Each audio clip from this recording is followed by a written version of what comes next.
Guys, things have been progressing nicely since my last video, and I've got just about all the caps back in.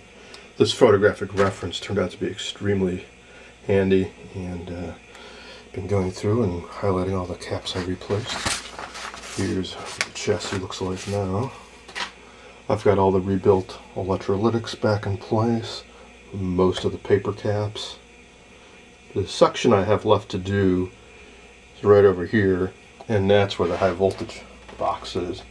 So before I replace those caps, I want to remount this and thread the leads back into the chassis. Now, I didn't restuff these caps. One, because they're going to be inside this box where nobody's really going to ever see them. Two, this is one of the most critical parts of the set.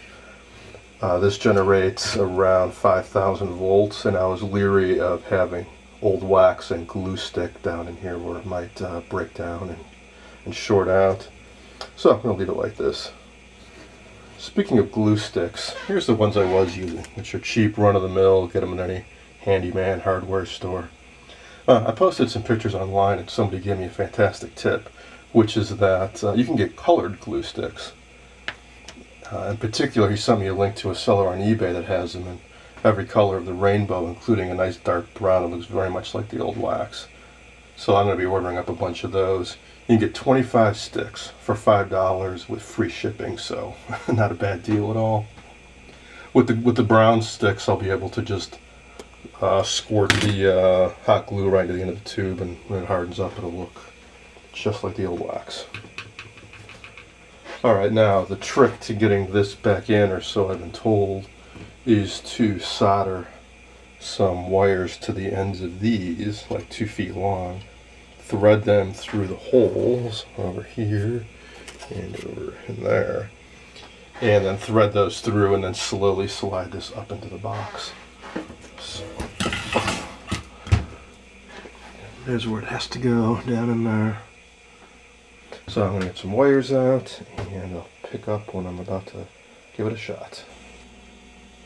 Okay, I've attached some thin telephone system wiring to each one of the leads coming out of this high voltage circuit.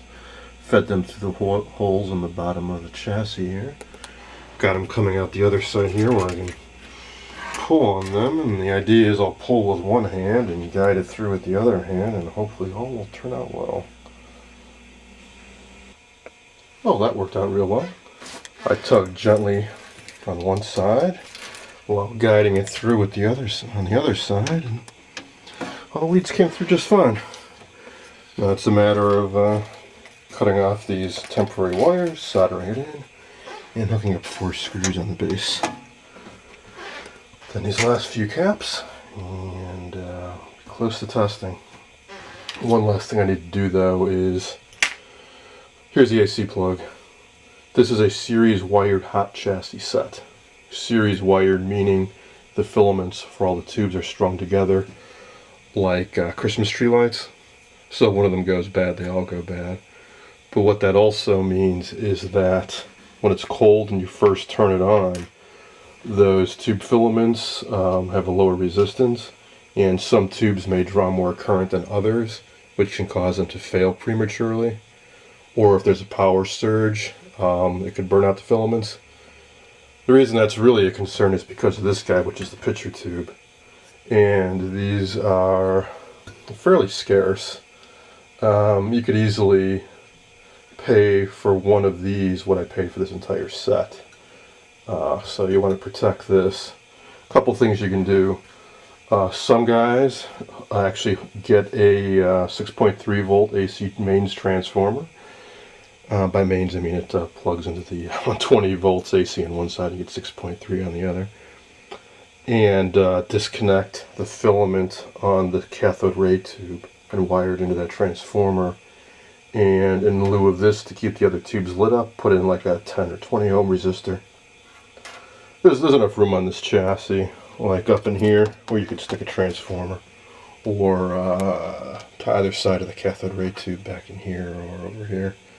The other thing you can do is what I'm going to do, which is to use one of these, which is a mauve or metal oxide varistor. What this does is this, conversely or inversely to the tubes, this has a higher resistance when it's cold. So you put this right on the AC line where it comes in, and this has something like 100 plus ohms when it's cold, I believe. So when it turns on, this will soak up the juice while the tubes slowly warm up, and this slowly warms up. And when this warms up, its resistance drops. So as it warms up, the tubes will start lighting up more evenly, and this will drop to around a few ohms. It'll dissipate a bit of heat, so you need to place this in an area where it's not going to be against anything. But thanks to the guys at the Video Karma who gave me that tip. Okay, yeah, shouldn't be too long now. Let's put these in, hook this up, and we'll resume recording.